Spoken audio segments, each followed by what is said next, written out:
Meus irmãos, a paz do Senhor, estamos de volta para mais um subsídio da Escola Bíblica Dominical.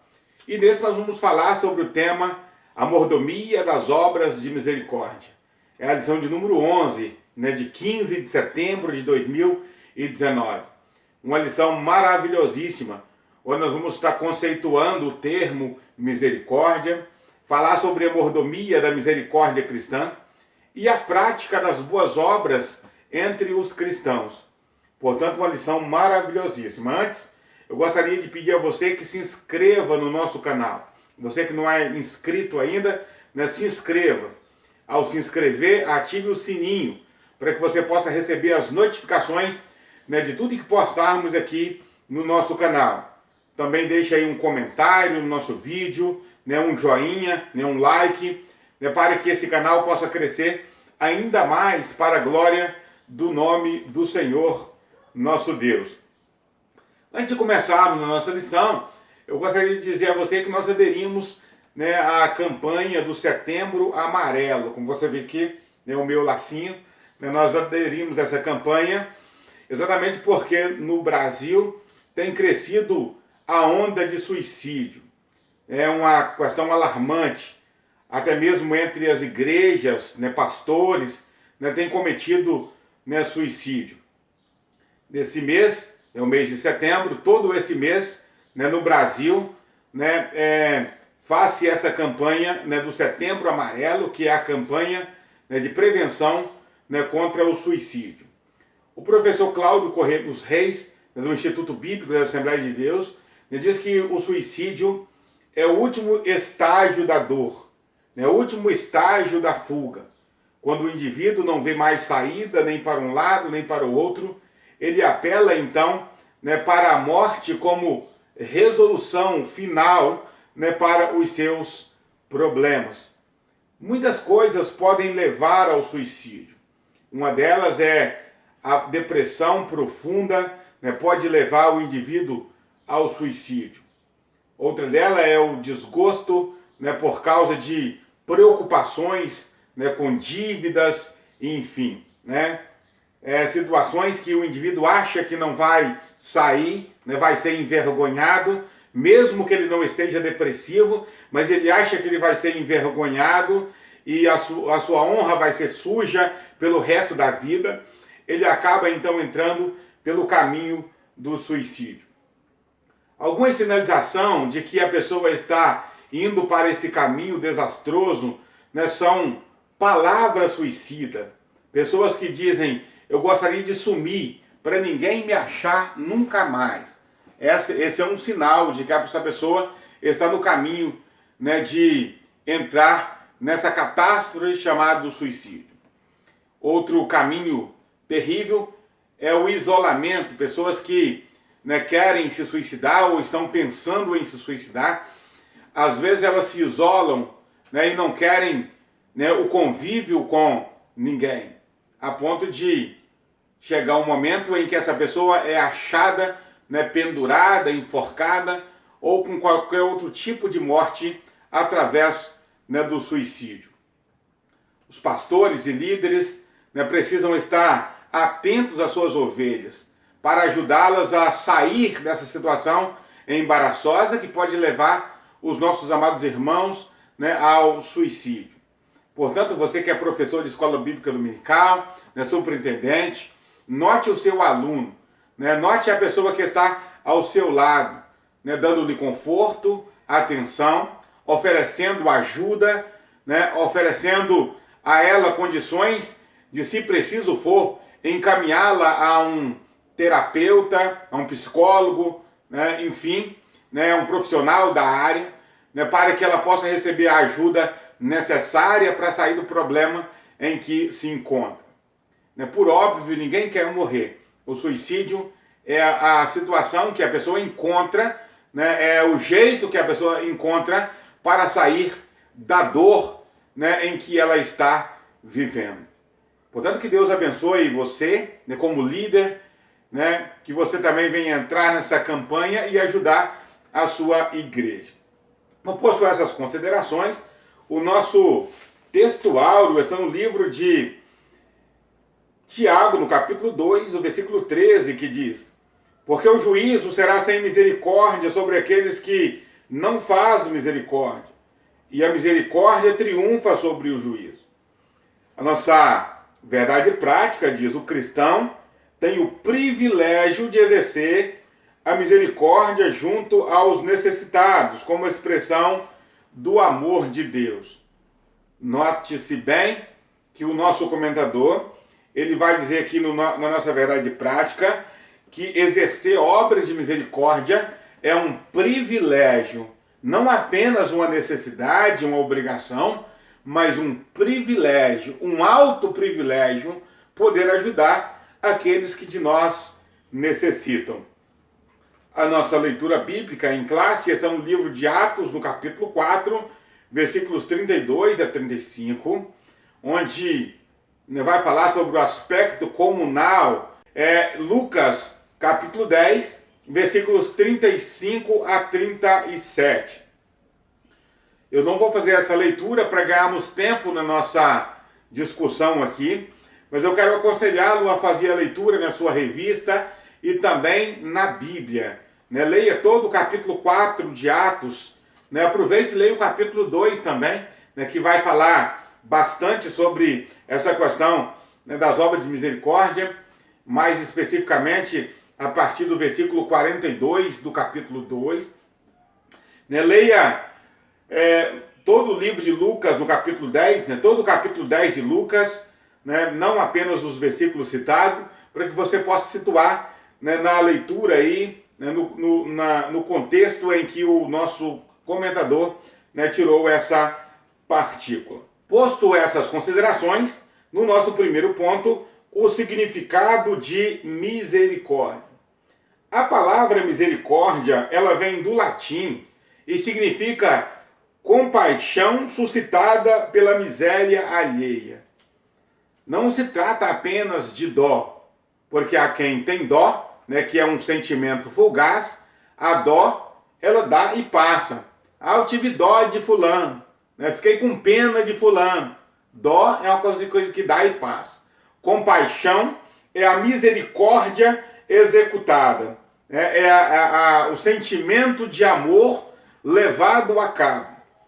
Portanto, todas as vezes que Jesus se movia de íntima compaixão, você vai observar que ele fazia algo em benefício daquela pessoa de quem a Bíblia diz que ele se compadeceu. Note a mulher viúva, a viúva de Naim, a Bíblia diz que Jesus moveu-se de íntima compaixão. Logo em seguida, devolveu a vida do filho da viúva. Entregou o filho a ela. E diz: mulher, não chores mais. Observe-se que quando Jesus se compadeceu com a multidão que andava errantes como ovelhas que não têm pastor, logo em seguida ele enviou os discípulos para pregar para essas pessoas, para trazer uma mensagem de conforto e de esperança a essas pessoas. Portanto, misericórdia é o sentimento que vem do íntimo do ser humano. A Bíblia, quando fala de misericórdia, vai falar de entranhas de misericórdia ou entranhas de bondade. Portanto, é sentimento que vem do íntimo do ser humano. Quem ama, por óbvio, está se identificando com o próprio Deus. Misericórdia é um dos atributos morais do Senhor nosso Deus. Junto com outros atributos, tais como a santidade, a bondade, a mansidão, a mansidão divina, a misericórdia é um desses inúmeros atributos morais do Senhor nosso Deus. Deus, ele ama e exige dos seus servos que também exerça o amor. Deus é misericordioso e exige que os seus servos, aqueles que o amam, também exerçam a obra de misericórdia. Portanto, aqueles que se relacionam com Deus também se tornam misericordiosos. Quanto mais nós nos relacionamos com Deus, mais amorosos nós ficamos. E quanto mais nós praticamos obras de misericórdia ao nosso próximo, aqueles que estão ao nosso lado, mais parecido com Deus nós ficamos e mais atraímos a presença e o amor de Deus para com as nossas vidas. A misericórdia é uma das virtudes do fruto do Espírito, que nós encontramos lá em Gálatas, no capítulo 5, e o versículo 22. Né? Portanto, quando nós praticamos a misericórdia, nós identificamos com o Espírito de Deus. Né? Jesus disse, bem-aventurado os misericordiosos, porque eles alcançarão misericórdia. Quanto mais nós amamos e ajudamos as pessoas, mais nós atraímos a bênção de Deus sobre as nossas vidas. No nosso segundo ponto aqui, nós vamos falar sobre a mordomia da misericórdia cristã. A misericórdia é como o amor, pois ela só tem valor se for praticada. Ninguém pode dizer que tem misericórdia de alguém se não fizer nada por esse alguém. Eu tive misericórdia, mas como assim? Né? O escritor Tiago, né, o meio-irmão de Jesus, diz, se alguém chegar para vocês e pedir alguma ajuda e você disser, vai em paz, né, o Senhor te ajuda, e não lhe der nada para comer, não lhe der nada para se aquentar, né, num tempo de frio, que bem você fez, né? Palavras vazias, palavras que não passam de teatro e de encenação. O amor e a misericórdia, né, que na verdade andam juntas, precisam ser praticadas para que você conheça, ou para que nós conheçamos, que quem está dizendo que é misericordioso, né, de fato exerce a misericórdia. Obra de misericórdia na prática. Aqui o nosso comentador, ele traz à tona, né, ou à baila, né, como gosta de dizer um dos meus professores, né, a história ou a parábola do bom samaritano. A Bíblia diz que um homem saía de Jerusalém, né, para Jericó. No caminho ele é assaltado. E sendo assaltado, espancado pelos salteadores que o deixaram meio morto, né, e fugiram, deixaram ali no caminho. Nesse mesmo caminho passou-se um sacerdote, vendo-o, passou de largo.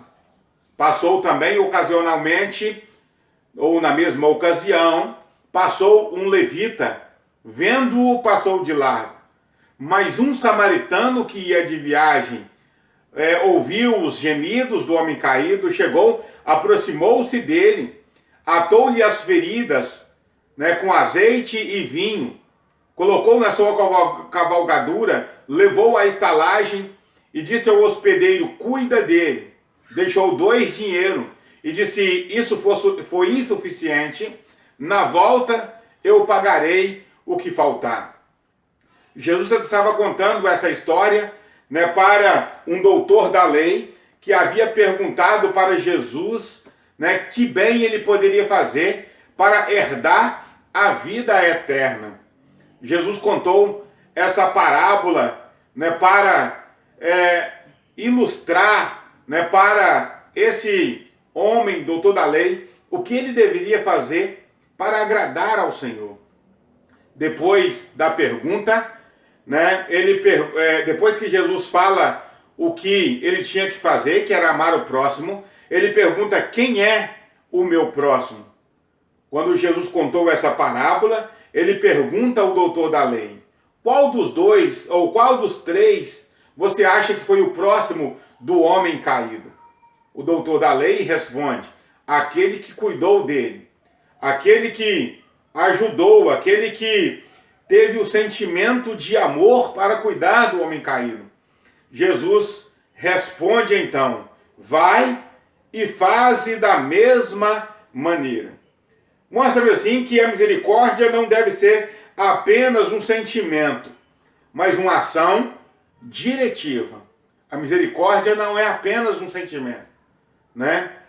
Que sentimento teríamos né, em relação àqueles que nos prejudicaram? Que sentimento poderíamos ter em relação àqueles que causaram o mal para nós? E a Bíblia diz, né, o próprio Jesus diz: amai aos vossos inimigos, fazei o bem a quem vos persegue. Ora, como podemos fazer o bem para quem nos persegue? Porque a misericórdia não é um sentimento, é uma ação diretiva. Se vamos esperar ter sentimento para quem nós não conhecemos, para quem nós nunca vimos na vida, certamente nós nunca faremos nada de bem para quase ninguém. Mas a misericórdia, ela não é uma ação de sentimento, ou apenas um sentimento, mas uma ação diretiva, independente se conhecemos a pessoa ou não, se a pessoa é boa para conosco ou não. Então Jesus disse: vai e faze da mesma maneira.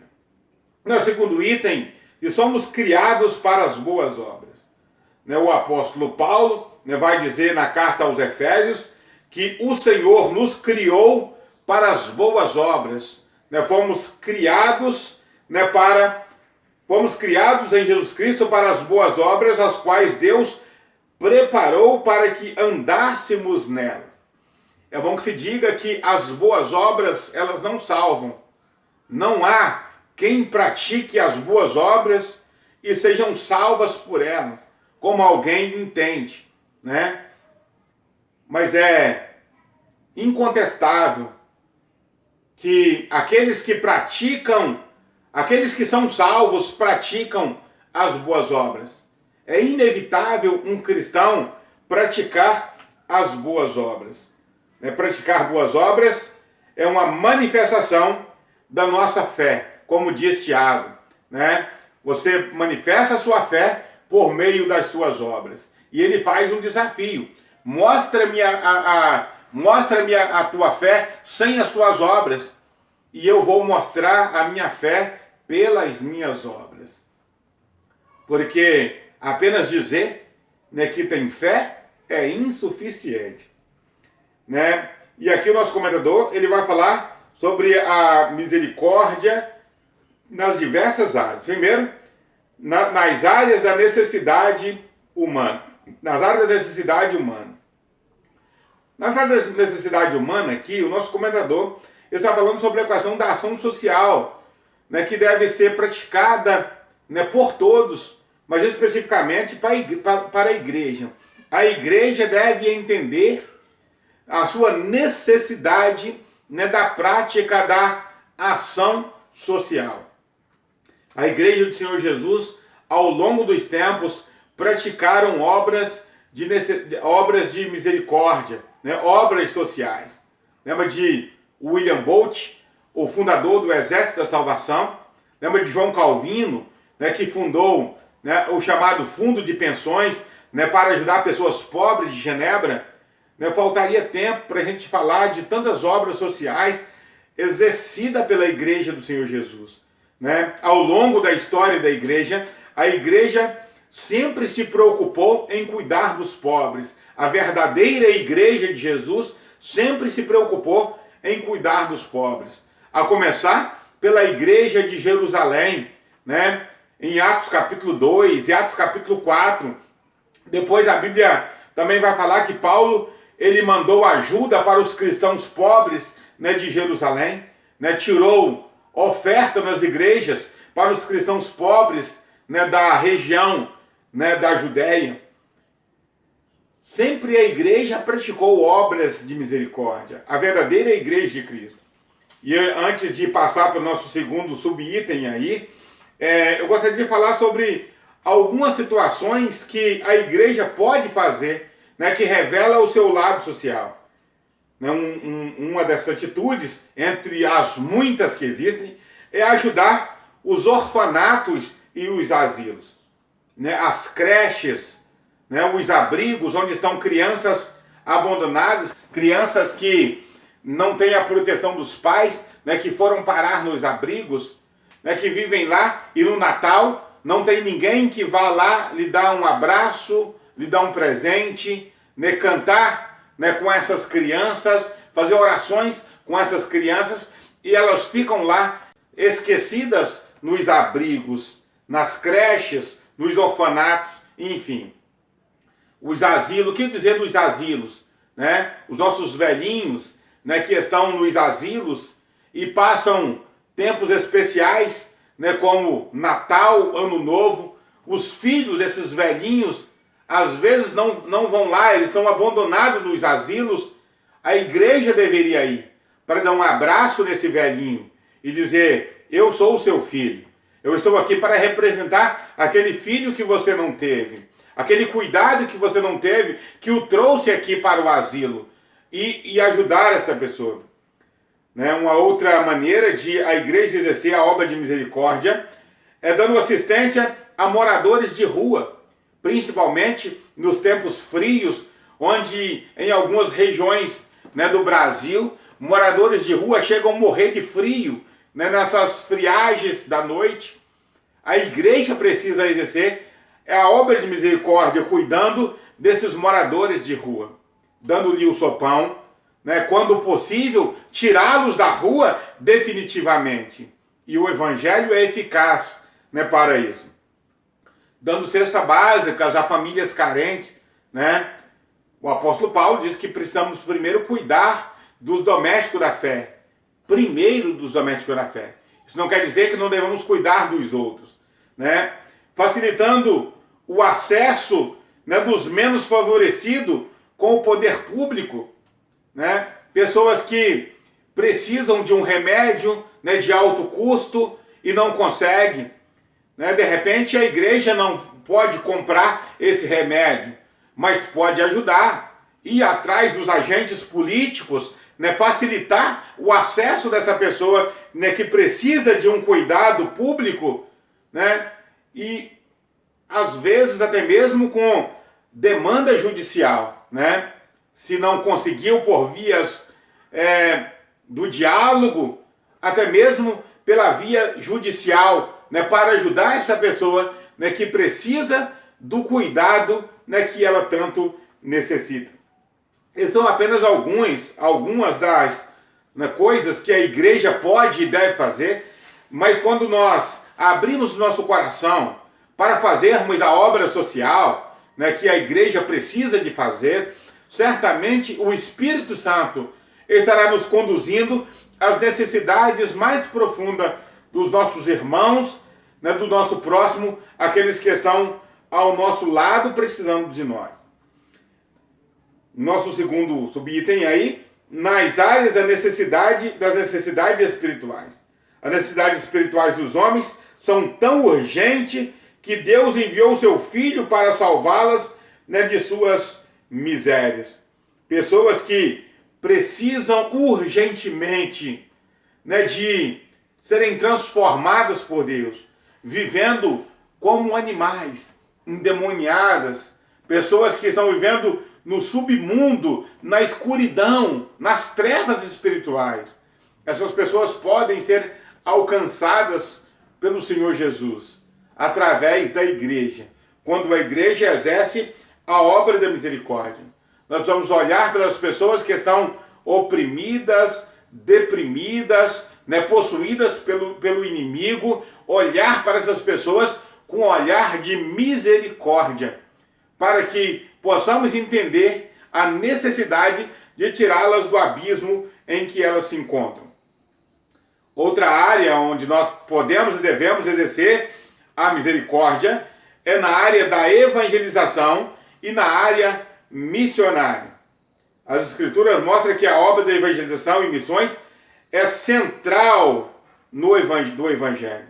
Né? É central do Evangelho. Nós não podemos dizer que somos igreja do Senhor Jesus enquanto estivermos indiferentes à situação de sofrimento do mundo. Enquanto não olharmos para a obra missionária como algo urgente e necessário, nós não podemos dizer que estamos sendo igreja do Senhor Jesus. Jesus disse: não dizeis vós que ainda falta 4 meses para a ceifa? Eu, porém, vos digo, levantai os olhos e vedes que os campos estão brancos para a ceifa. Jesus falou que os campos estão brancos para a ceifa há 2000 anos atrás, quando estava falando para os samaritanos que foram trazidos pela mulher samaritana da cidade de Samaria. Há 2000 anos atrás, os campos já estavam brancos para a ceifa. Imagine agora, imagine que muitos desses frutos já caíram por terra, por causa da nossa negligência espiritual. E por se falar de negligência espiritual, o nosso próximo subitem aí vai dizer a falta de misericórdia pelos pecadores, né? Por que nos falta tanta misericórdia? Por causa da nossa negligência. Há uma negligência flagrante por parte de muitas igrejas na pregação do Evangelho. A nossa negligência revela a nossa falta de amor, né? Porque nós não amamos como deveríamos amar, nós somos tão negligentes quanto somos.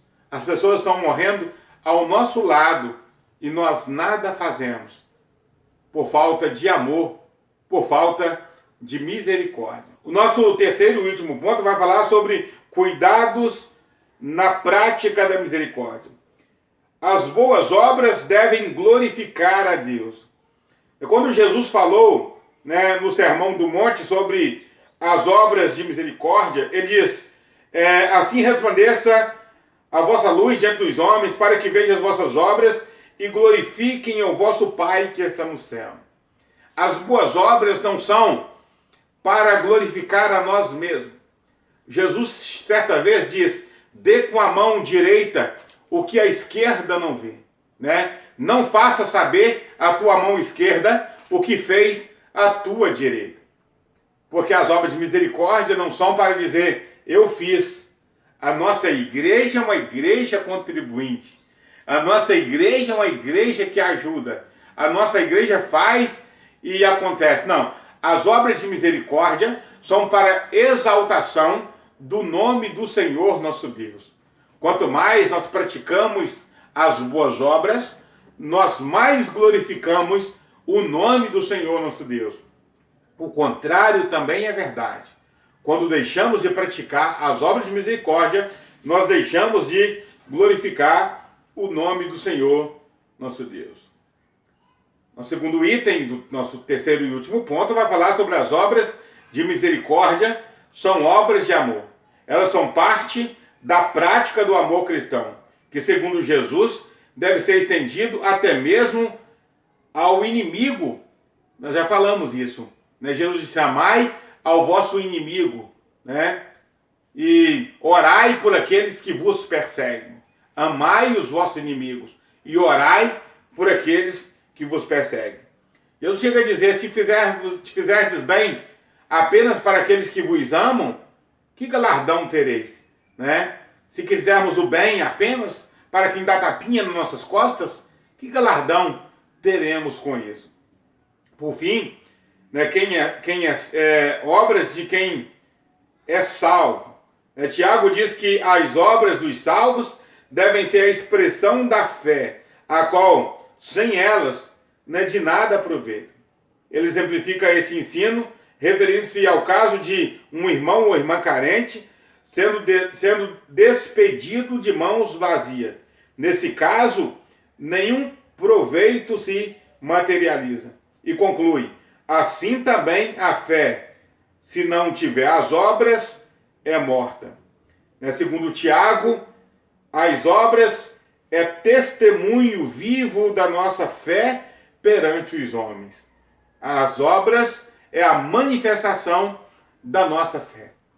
Que Deus nos ajude, que Deus nos abençoe para que nós possamos manifestar a nossa fé por meio das obras de misericórdia. Todos os dias nós temos como fazer o bem para alguém. E fazer o bem para alguém não é apenas dar dinheiro, dar esmola, né? Isso não significa que estamos fazendo o bem, né? Ou não é só isso que é fazer o bem. Fazer o bem pode ser através de um gesto, de uma palavra, de uma orientação. Pessoas, por exemplo, que já chegaram o tempo da sua aposentadoria, já têm condições de se aposentar, mas não sabem os caminhos a tomar uma orientação a essa pessoa para procurar um advogado, né? De repente vai ajudar muito mais do que dar a ela uma ajuda em dinheiro. Não que não se possa fazer, né? Uma pessoa que está precisando de um emprego, né? Se ela for orientada a colocar os currículos nos lugares onde possivelmente, né, possa abrir uma vaga para ela, de repente estaremos ajudando muito mais do que lhe dar uma ajuda em dinheiro. Não que não se possa fazer isso também. Quando nós orarmos ao Senhor com mais afinco, certamente o Senhor nosso Deus estará ministrando ao nosso coração as maneiras, os caminhos pelos quais nós poderemos ajudar as pessoas que de nós necessitam. Que Deus abençoe você, que Deus abençoe a sua casa. Até um próximo vídeo, se Deus quiser. Se você gostou desse vídeo, deixa o seu like e também comente sobre ele. Se você gostou do conteúdo, se inscreva em nosso canal. Você também pode ver outros vídeos que aparecem aí na sua tela. Que Deus abençoe você.